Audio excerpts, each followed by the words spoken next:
দেওয়ার পরে গিয়ে এখান থেকে খানিকটা স্ক্রল ডাউন করার পরে গিয়ে এখানটা দেখবেন open bank account. Open bank অ্যাকাউন্টে ক্লিক করে দেবেন। ওপেন ব্যাঙ্ক অ্যাকাউন্ট বলে যেটা লেখা আছে ওটা ক্লিক করে দেবেন। ক্লিক করে দেওয়ার পরে এখান থেকে যা যা পারমিশন চাইবে সব অ্যালাউ করে দেবে। অ্যালাউ করে দেওয়ার পরে গিয়ে এখানটা গেট স্টার্টে ক্লিক করে দেবেন। গেট স্টার্টে ক্লিক করে দেওয়ার পরে গিয়ে আপনার ফেস যেটা আছে ওটা ভেরিফাই করুন। ভেরিফাই করার সময় একটু ভালো মনে রাখবেন, দুবার চোখের পাতাটা ব্লিঙ্ক করতে হবে, ক্যামেরার সামনে দুবার ব্লিঙ্ক করতে হবে এবং ভেরিফাই করবেন। তো ব্লিঙ্ক করার পরে গিয়ে ওটা আপনার স্টারে ভেরিফাই হয়ে যাবে। ভেরিফাই করে দিলেন।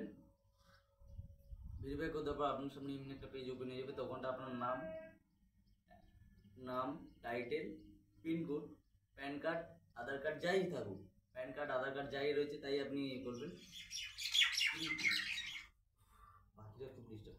তা ওখানটা আমি প্যান কার্ড নাম্বারটা করে দেবো। আপনার জন্মসালটা অবশ্যই দিতে হবে। জন্মসালটা দিয়ে আমি এখানটা কন্টিনিউতে ক্লিক করে দিলাম। কন্টিনিউতে ক্লিক করে দেওয়ার পরে গিয়ে এখানে 4 ডিজিট পিন, যেটা 4 ডিজিট পিন আপনি ওটা সাবমিট করবেন। 4 ডিজিট পিনটা আমার দিয়ে দেবো। 4 ডিজিট পিন দেওয়ার পরে গিয়ে এখান থেকে আপনার একটা ওটিপি আসবে আপনার নাম্বারে, ওটিপি। তো ওটিপিটা এখানটা বসিয়ে দেবেন। তো আমার ওটিপি যেটা আসছে ওটা আমি বসিয়ে দিলাম।